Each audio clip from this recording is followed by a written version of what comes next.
ప్రేరా ప్రభు అయిన యేసుక్రీస్తు నామములో మీ అందరికీ నా హృదయపూర్వక వందనాలు తెలియజేస్తూ ఉన్నాను.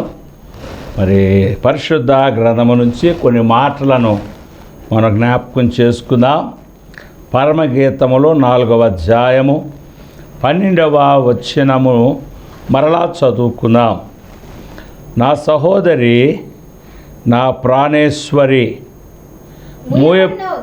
మూయబడిన ఉద్యానము, మూతవేయబడిన జలకూపము. ప్రార్థన చేసుకుందాం. స్తుతులకు పాత్రుడా, స్తోత్రార్హుడా, గొప్ప దేవా, నీ మాటలు మేము ధ్యానిస్తుండగా మాతో అందరితో మాట్లాడమని, కృప చూపించమని, బలహీనుడను నీ సన్నిధిలో నిలబడి ఉన్నాను. నా ద్వారా మీరు మాట్లాడమని, నా నోరుని మీరు వాడుకోమని యేసయ్య నామములో ప్రార్థిస్తున్నాము తండ్రి, ఆమేన్. పిల్లరా, మనం గమనించినట్లయితే ఈ పరమగీతములలో మరి కొన్ని మాటలను ధ్యానిస్తూ ఉన్నాము. ఇంతకుముందు మూయబడిన ఉద్యానవనము గురించి మనం జ్ఞాపకం చేసుకున్నాము. ఇందులో 2వ భాగము మూత వేయబడిన జలకూపము. ఈ మాటను కొద్దిసేపు మనము ధ్యానించుకుందాము. మూత వేయబడిన జలకూపము. ఇక్కడ 3 భాగాలు ఉన్నాయి. ఒకటి కూపము, 2వది జలము, 3వది మూత వేయబడం. కూపము అనగా బావి, నీళ్లు నిలువుండే బావి, నీళ్ల బావి అని మనం గమనిస్తూ ఉన్నాము. 2వది జలము అంటే మీకు తెలుసు. 3వది మూత వేయబడడం. కనుక మూత వేయబడిన జల కూపము లేక మూత వేయబడిన బావి అని మనం అర్థం చేసుకోవలసిందిగా జ్ఞాపకము చేస్తూ ఉన్నాను. ఇంగ్లీష్లో ఏమంటున్నాడు? క్లోజ్డ్ ఆర్ సీల్డ్ మరి అని జ్ఞాపకం చేస్తాం. మూయబడిన, మూత వేయబడిన, ఇక్కడ కూపము లేక బావిగా మనం చూస్తూ ఉన్నాం. ఇక్కడ మనం గమనించినట్లయితే ఎక్కడున్నాయి? పరిశుద్ధ గ్రంథములో కొన్ని బావులు ఉన్నాయి. అసలు ఈ బావుల ప్రస్తావన ఎక్కడొస్తుందో మనం జ్ఞాపకం చేసుకుందాం. పరిశుద్ధ గ్రంథము నుంచి ఆదికాండము 21వ అధ్యాయములో ఇక్కడ ఈ బావి సందర్భాన్ని మనము జ్ఞాపకం చేసుకుంటున్నాం. ఆదికాండము 21వ అధ్యాయము 30వ వచనం చదువుకుందాం. నేనే ఈ బావిని త్రవ్వించినందుకు నాకు సాక్షార్థకముగా 7 గొర్రె పిల్లలను నా చేత పుచ్చుకొనవలెనని చెప్పాను. అక్కడ వారిద్దరూ అట్లు ప్రమాణము చేసుకొనినందున ఆ చోటు బేర్షెబా అనబడెను. కనుక ఇక్కడ మనం గమనించినట్లయితే అబ్రహాము మరి ఇక్కడ బావి తవ్వించినట్లుగా చూస్తూ ఉన్నాం. అక్కడున్న 22వ వచనంలో కూడా చూసుకున్నట్లయితే ఆ కాలమందు అబీమెలెకును అతని సేనాధిపతి అయిన అబ్రహాముతో మాట్లాడి, నీవు చేయు పనులన్నిటిలోనూ దేవుడు నీకు తోడై ఉన్నాడు గనుక నన్నైనను మా పుత్రులనైనను వంచింపక నేను నీకు చేసిన ఉపకారము చొప్పున నాకును నీవు పరదేశున్న ఈ దేశమునకును చేసేదనని ప్రమాణము చేయము. నా పుత్రులనైనను నా పిల్లలనైనను నాకు కలిగిన సమస్త నువ్వేమి చేయకూడదని అబ్రహాముతో ప్రమాణము చేయించుకున్న తరువాత ఇక్కడ ఒక చిన్న బావి వివాదాన్ని మనం చూస్తూ ఉన్నాం. ఇక్కడ వారు నీళ్లు కోసము వారు గొడవ పడినట్లుగా అబ్రహాము తవ్వించిన బావిని వారు స్వాధీనం చేసుకున్నట్లుగా మనము చేస్తూ ఉన్నాము. అందుకు అబ్రహాము ఇక్కడ గొర్రె పిల్లలను రాజునకు ఇచ్చి ఆయన ఓ మాట జ్ఞాపకం చేస్తున్నాడు. నేనే ఈ బావిని త్రవ్వించినందుకు నాకు సాక్షార్థకముగా 7 గొర్రె పిల్లలను నీవు నా చేత పుచ్చును కొనవలనని చెప్పాను. కనుక సాక్ష్యముగా ఉండునట్లు ఈ గొర్రె పిల్లల్ని నీకు ఇస్తున్నాను. ఏమిటా సాక్ష్యం అంటే, ఈ బావిని అబ్రహాము తవ్వించాడు. అబ్రహాము తవ్వించిన బావి.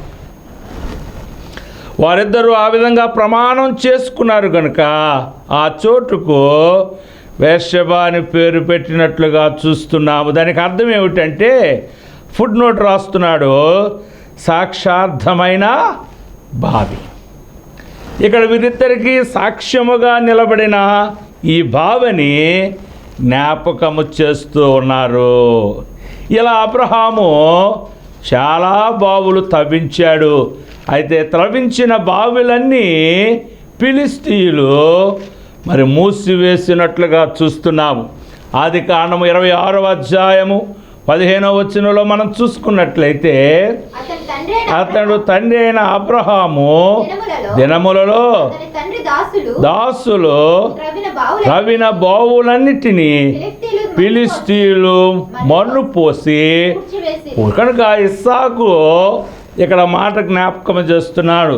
తన తండ్రి అయిన అబ్రహాము దినముల్లో తాను త్రవ్వించిన బావులన్నిటినీ ఫిలిష్తీయులు మన్ను పోసి పూడ్చివేసినట్లుగా చూస్తూ ఉన్నాము. అయితే ఇస్సాకు ఆ బావులన్నిటినీ మరలా తవ్వించాడు. ఇందులోనే 18వ వచనము, అప్పుడు తన తండ్రి అయిన అబ్రహాము దినములో త్రవ్విన బావులను ఇస్సాకు తిరిగి త్రవ్వించెను. ఎంత గొప్ప మాటలండి. అబ్రహాము మరి ఎక్కువ మందల గలవాడు. గొర్రెలు, మేకలు, పశువులు, ఒంటెలు బహు విస్తారముగా కలిగిన వాడు కనుక వాటి దాహము తీర్చడానికి బావులు త్రవ్వించినట్లుగా మనము చూస్తూ ఉన్నాము. పిల్లరా, బావులను వారు స్వాధీనము చేసుకున్నప్పటికీ, అవి పూడ్చివేసినప్పటికీ మరలా ఇస్సాకు బావులు త్రవ్వించినట్లుగా, లేక ఆ పూడ్చబడిన ఆ బావులను మరలా త్రవ్వించినట్లుగా మనము చూస్తూ ఉన్నాము. ఇందులో 19వ వచనంలో మనం చదువుకున్నట్లయితే, మరియు ఇస్సాకు దాసులు ఆ లోయలో త్రవ్వగా జలలు గల బావి దొరికెను.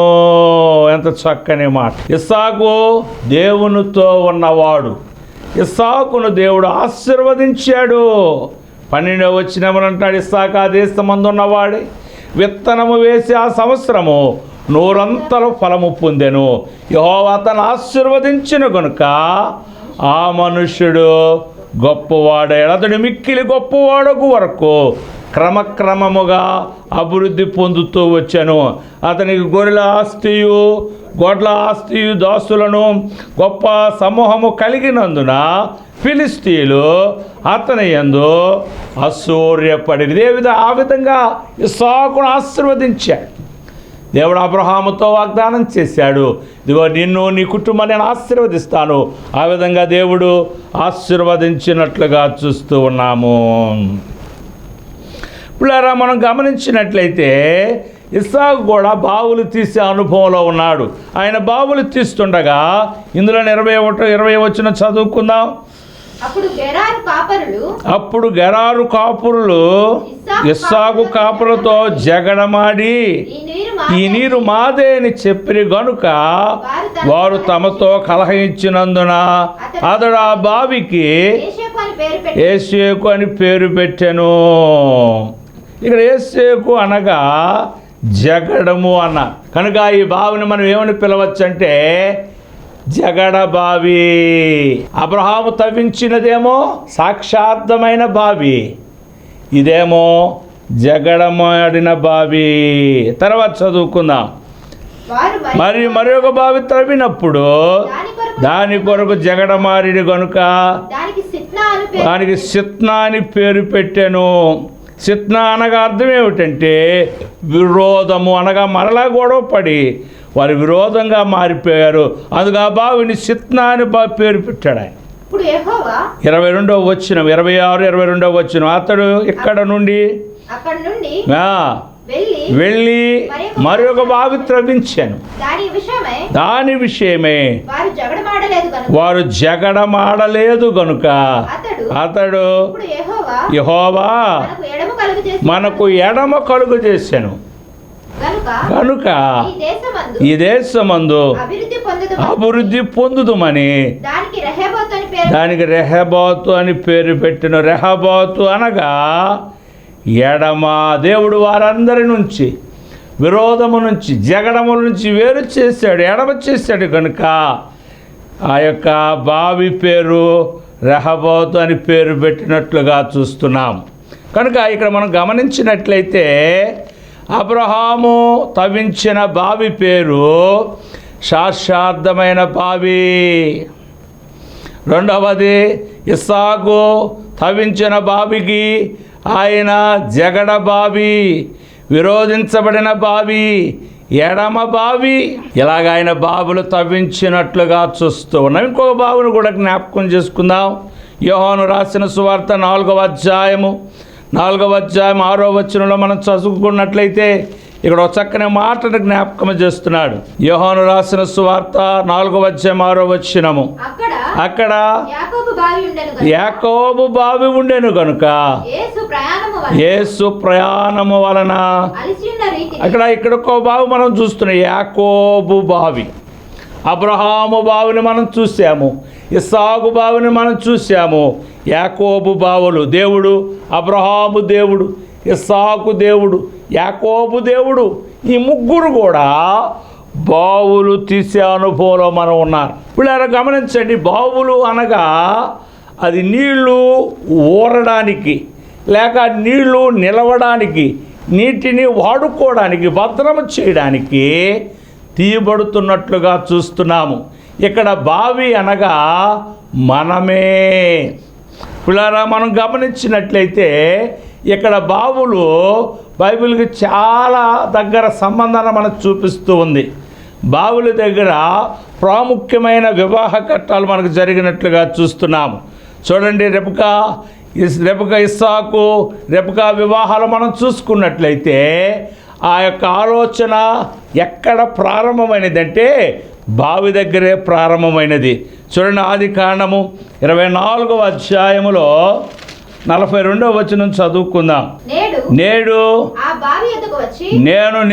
బావి దగ్గరకు వచ్చి అబ్రహామును, నా యజమానుడైన దేవుడైన యెహోవాను, నా ప్రయాణమును నీవు సఫలము చేసిన ఎడలా నేను ఈ నీళ్ల బావి యొద్ద నిలిచి ఉండగా నీళ్లు చేదుకున్నటకు వచ్చిన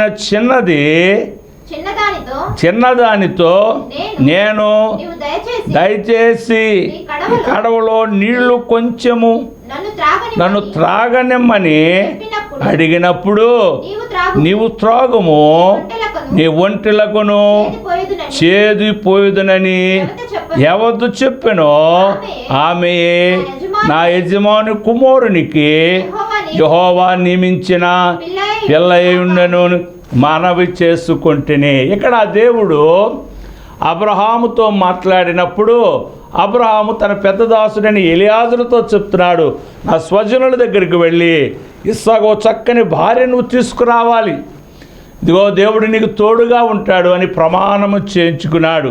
10 ఒంటెలతో బయలుదేరిన ఎలియాజరు దేవుని చేత నడిపించబడిన వాడే ఆ ప్రాంతానికి వెళ్ళి అక్కడ ఒక బావి దగ్గర ఆయన మోకరించి ప్రార్థన చేస్తున్నాడు.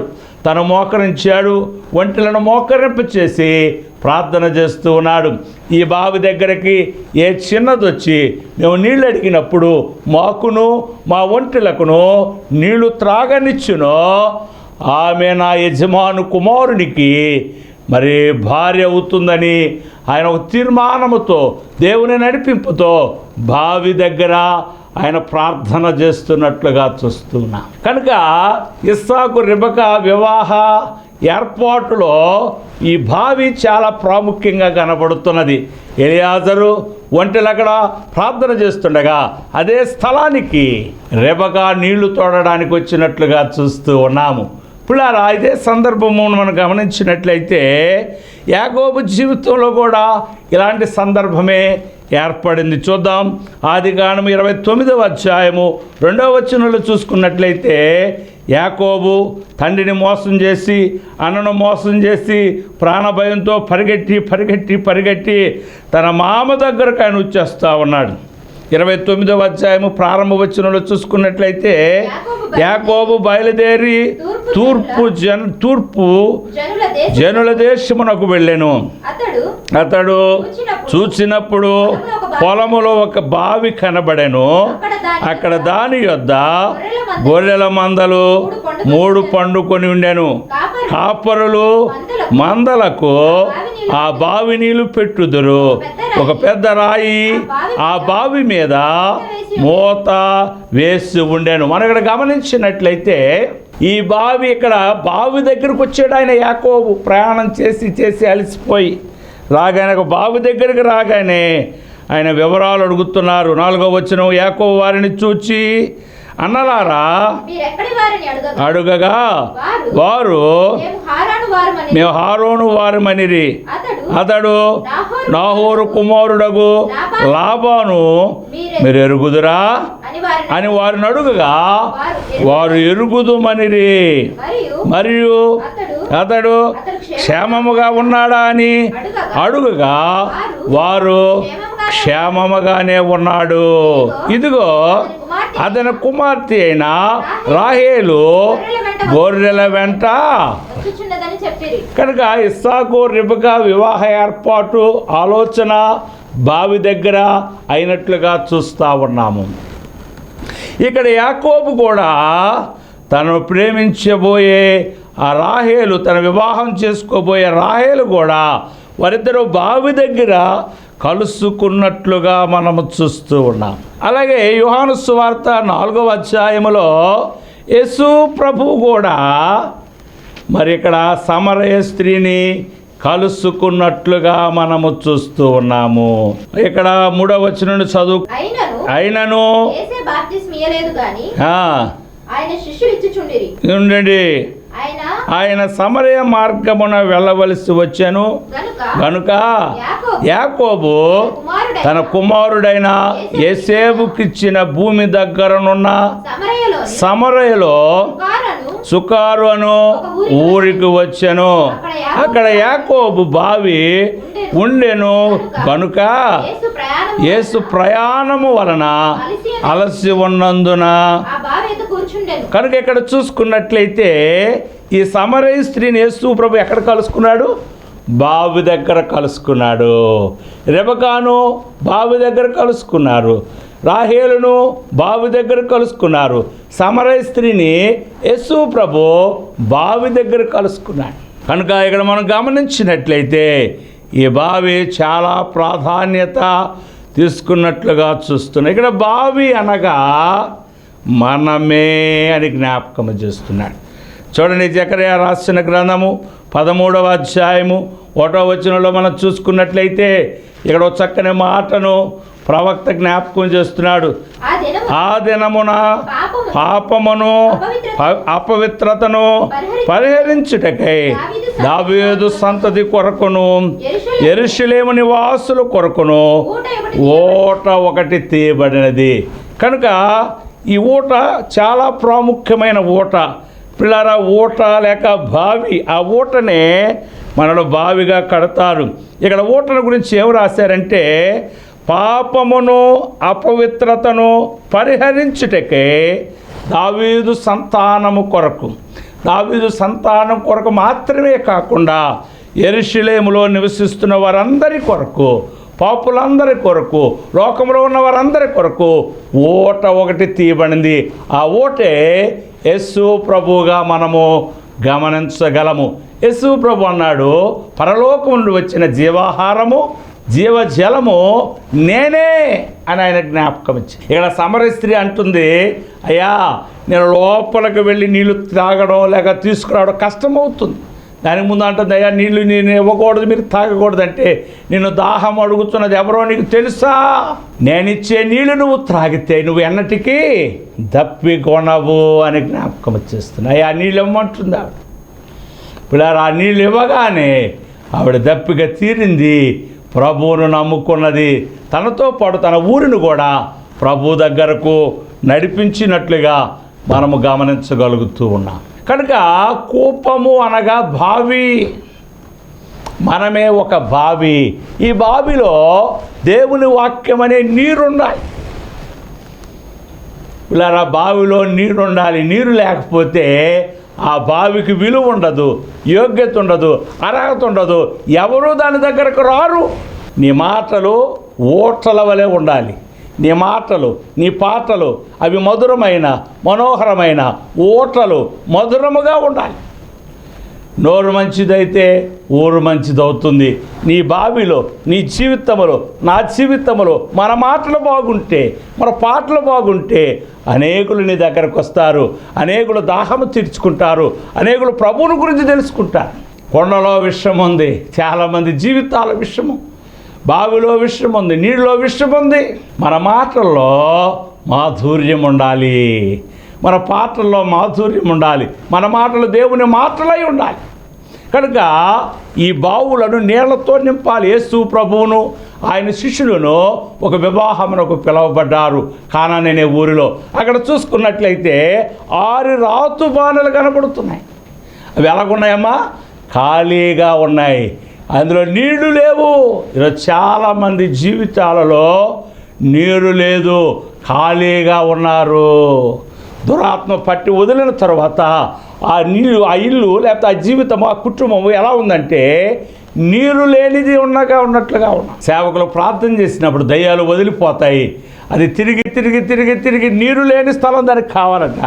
తిరిగి తిరిగి తిరిగి అది ఎక్కడ నీరు లేని స్థలం దానికి దొరకనందున మరలా ఈ పాత ఇంటికి వస్తే ఖాళీగా ఉంది, నీరు లేదు. అందుకే నీరు అనగా దేవుని వాక్యం అన్న.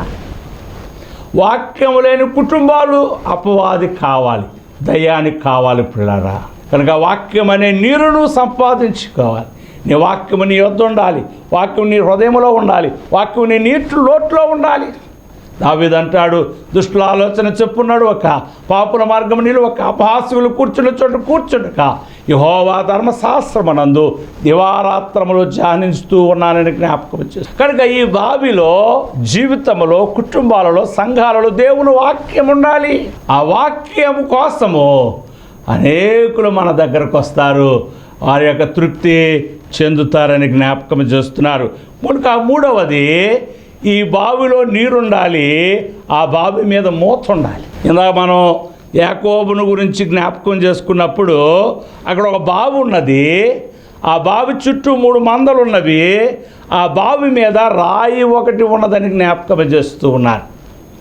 ఎందుకు రాయి వేస్తున్నారంటే రాయి లేకపోతే ఆ నీటిలో అనేకమైన వ్యర్థాలు పడిపోతాయి. చూడండి, బావి చుట్టూ చెట్లు, మరి చెట్లు, రకరకాలైన ఆకులు ఉంటాయి. నీళ్లు త్రాగే బావికి మూత వేస్తారు చాలామంది. మూత వేయలేదనుకోండి, గాలికి చెట్లు, ఆకులు, పురుగులు అవి పడిపోయి ఆ నీళ్లు పాడైపోతాయి, తాగడానికి పనికిరావు. కనుక నీళ్ళ బావికి మూత వేయాలి. ఇంట్లో ఉన్న మంచినీళ్ళు బిందికి కూడా, మంచినీళ్ళు కొండ మీద కూడా మూత వేయాలి. కూర మీద మూత వేయాలి, అన్నం మీద మూత వేయాలి, లేకపోతే బలులు పడిపోతాయి, బొద్దింకలు పడిపోతాయి, అవి తింటే ప్రాణాలు పోతాయి. అప్పుడప్పుడు డయేరియా వచ్చినప్పుడు గవర్నమెంట్ వారు అనౌన్స్మెంట్ చేస్తారు, వేడి నీళ్ళు తాగండి, నీళ్ళ మీద మూత వేయండి అని వేస్తూ ఉంటారు. కనుక ఇక్కడ బావిగా ఉన్న నీవు నేను, నీళ్లు కలిగిన బావిగా ఉన్న మనము మూత వేసే అనుభవంలో ఉండాలి. పిల్లరా, కళ్ళు మూసుకోవాలి, నోరమ్మ చెడు చూడకూడదు, చెడు వినకూడదు, చెడు మాట్లాడకూడదు. మూత వేయబడిన అనుభవాన్ని మనము చూస్తూ ఉన్నాము. పిల్లరా, మనం గమనించినట్లయితే ప్రార్థన చేసినప్పుడు నీ గదిలోనికి వెళ్ళి నువ్వేం చేయాలి? తలుపు వేసుకోమన్నాడు దేవుడు. తలుపు వేసుకోవాలని జ్ఞాపకం చేస్తూ ఉన్నాడు. కనుక పిల్లరా గమనించండి, నోవాహు ఓడలోకి వెళ్ళిన తరువాత దేవుడే దానికి మూత వేశాడట, లోపలికి ఎవరు ప్రవేశించకుండా.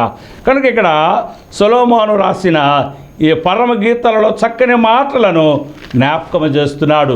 సహోదరి ప్రాణేశ్వరి, మూత వేయబడిన జలకోపమా అని జ్ఞాపకం చేస్తున్నాడు. పిల్లారా, దేవుడు ఈ బావిని వాక్యముతో నింపాలని చూస్తున్నాడు. వాక్యంతో నింపబడిన నా జీవితాలు మూత వేయబడిన, భద్రము చేయబడిన అనుభవంలో మనం ఉండాలి. ఇందులోనే పరమగీత 4వ అధ్యాయం 15వ వచనం చదువుకుందాం. నా సహోదరి, నా ప్రాణేశ్వరి, నీవు ఉద్యాన జలాశయము, ప్రవాహ జల కూపము, లెబనోను పర్వత ప్రవాహము, ప్రవాహ జల కూపము. వాక్యం నీలో ఉంటే సరిపోదు, అది ప్రవహించాలి, అనేకులకు ప్రకటించాలి. వాక్యం వినడానికి చాలామంది ఎదురు చూస్తున్నారు. పిల్లారా, ఎవరు చెప్పకపోతే మాకు ఎలా తెలుస్తుంది?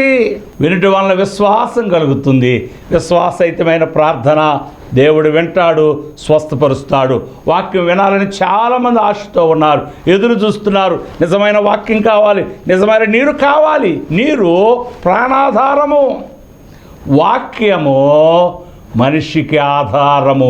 నీ వాక్యమే నన్ను బ్రతికిస్తుంది, నీ వాక్యమే నన్ను బలపరుస్తుంది, నీ వాక్యమే నన్ను నడిపిస్తుంది, నా బాధల్లో నెమ్మదిస్తుంది. కనుక మూత వేయబడిన జల కోపమా, ఈ కోపం ఎవరంటే మనమే.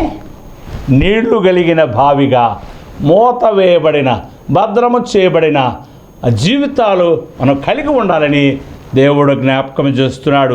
అలాంటి వారిని దేవుడు ఏమని సంబోధిస్తాడంటే, నా సహోదరి, నా ప్రాణేశ్వరి. ఆ మాటలను సొలొమోను ఇక్కడ జ్ఞాపకం చేస్తున్నారు. పెద్దలు, మా తండ్రి గారు బిషప్ సంగీతరావయ్య గారు ఈ మాటలు అనేకసార్లు బోధిస్తూ ప్రభు పిలుపు అందుకొని ప్రభు దగ్గరకు వెళ్ళారు. మనం కూడా ఈ విధంగా ఉండాలని దేవుడు కోరుకుంటున్నారు. పిల్లలు, ఎవరైనా మనం ఎత్తుకోవాలని మనం ఎలా ఉండాలి? శుభ్రంగా ఉండాలి, పరిశుద్ధముగా ఉండాలి. మన జీవితాలను పరీక్షించుకోవాలి. పిల్లలు, మనలో ఏదైనా పాపం ఉన్నట్లయితే అది ఎలా పోతుంది?